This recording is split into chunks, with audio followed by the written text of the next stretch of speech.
Hey, my name's Joe Luczkovich. I'm presenting this poster, basically comparing side scan imagery obtained from a recreational echo sounder with a single beam sonar from that same echo sounder to use it in benthic habitat surveys for fish. And basically we're surveying submerged aquatic vegetation, or SAV, in Albemarle Sound, Pamlico Sound, and the Neuse River in North Carolina. And as you can see here, the purpose was to see if we could use side scan to get an additional view of our transect lines in seagrass and SAV areas along the coast of these three estuaries. So we have been using a single beam, which is a downward looking sonar beam. And you see in this image right here, what you would see on the screen of your echo sounder. It tells you, your lat and long from a GPS. It tells you the heading and your speed. We go about 3 knots, between 2 or 3 knots. And it tells you the depth in meters. And then you see on the echogram a grass bed. In areas where there's no grass, you would just see a flat sort of red hard line, which echoes off the bottom if it's sand or mud. But where there's grass, there's a jagged kind of canopy that's visible.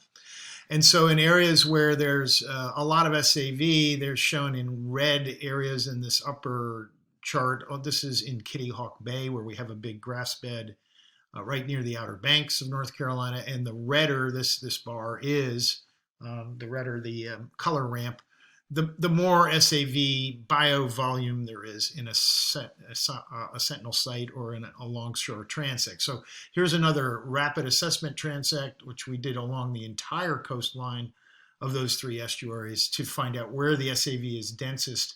And that single beam sonar shows it in a 25 meter wide band, but actually the sonar is actually just looking straight down below the boat. Gets an accurate depth, and it tells you whether there's SAV under the vessel, but it doesn't talk about whether SAV occurs to the side of the vessel. So this is a little bit misleading. However, the side scan taken along that same track does show variations when you look at it a little more closely. Like this is a down scan, and this is a single beam down scan, and this is a side scan view of the same location right under the boat. That's what it would look like if looking down. But off to the side, you can see there's big patches of seagrass. And we've done whole sentinel sites back and forth, and then characterized the presence of areas like this using a hand-drawn polygon in Google Earth. So just in summary, there's good agreement between the down viewing single beam sonar and the side viewing side scan sonar. The side scan sonar goes out to 12 to 14 meters on either side of the boat. So it is reflective of what's happening inside that scan of 25 meter wide swath. Now, this is just some statistical analysis to demonstrate that. You should look at the poster carefully, but we had 68 agreements between side scan and single scan on the SAV positive areas. And when SAV is not present, they agreed 38 times out of, I think this is 120. So there were a few disagreements. That's to be expected. But in general, the side scan gives a more conservative estimate than the interpolated single beam sonar at our sentinel sites. So we have been using the single beam.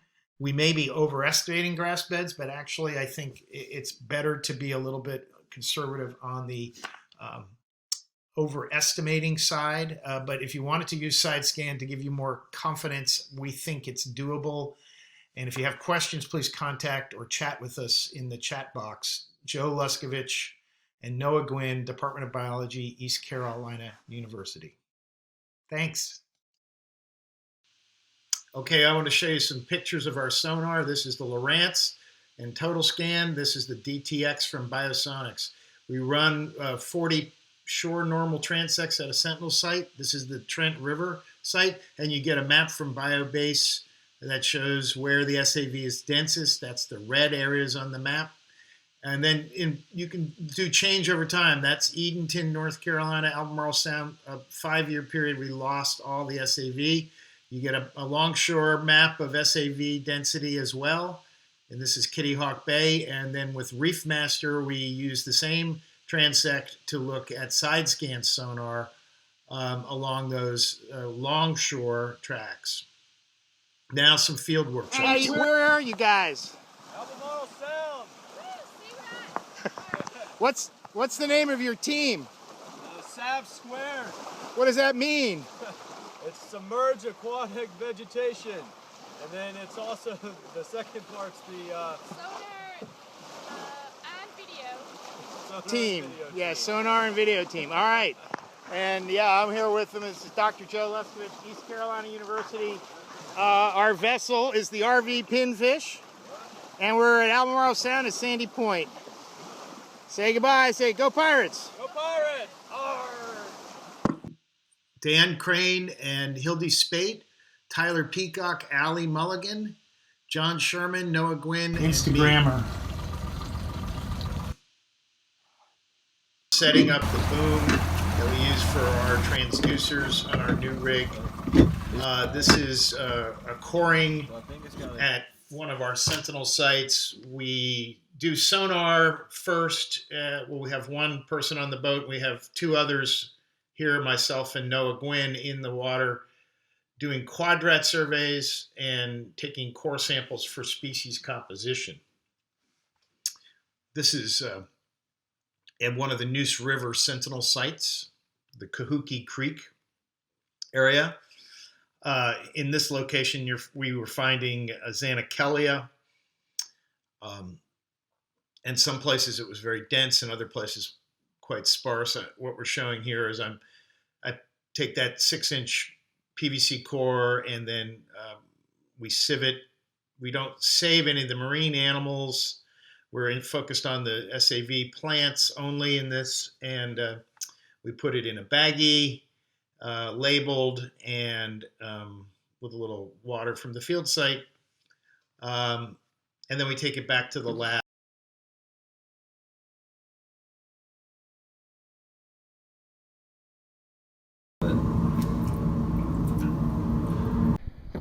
Cecilia is hooking up the sonar equipment. This is a Biosonics unit,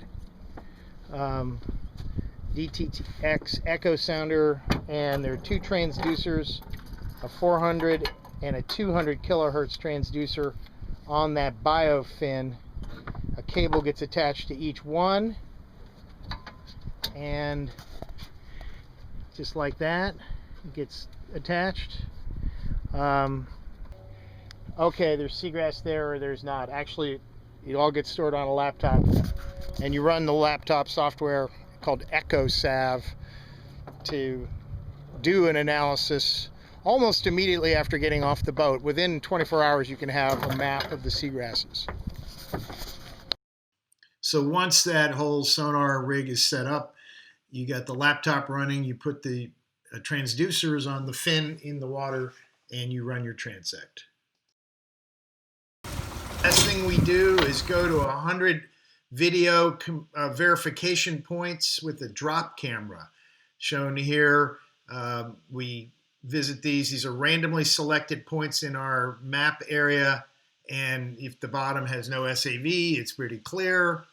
Even though the water itself is kind of turbid, so that location is sand bottom, so that's no SAV. But then other locations have SAV, and we record that as present.